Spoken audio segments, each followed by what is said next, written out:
ఉంటాయి. వీడి చేతిలో డబ్బున్నందుకే కదా బిజినెస్ బిజినెస్ అని అంటున్నాడు. నువ్వు ఇమీడియట్ గా ఓ ఇల్లు కొను, అప్పుడే నలుగురు మనల్ని గౌరవిస్తారని చెప్పి నా దగ్గరున్న డబ్బు మొత్తం పెట్టి ఇన్షియల్ పేమెంట్ కట్టించి ఓ ఇల్లు కొనిపించాడు.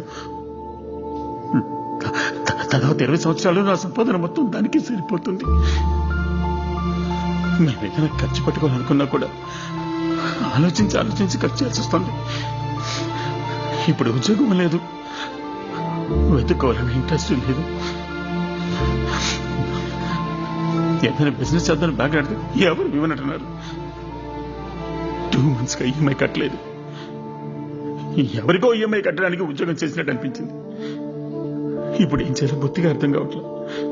ఇక మీద ఇదే మన లైఫ్ అని నిర్ణయించుకుని అడాప్ట్ చేసుకొని ఏదో ఒక పనికి వెళ్లి ప్రతి నెల ఈఎంఐ కట్టుకుంటూ ఉన్నంత కాలం బతికేయడమా, లేక ఏం జరిగినా పర్వాలేదు మనకు నచ్చినట్టుగా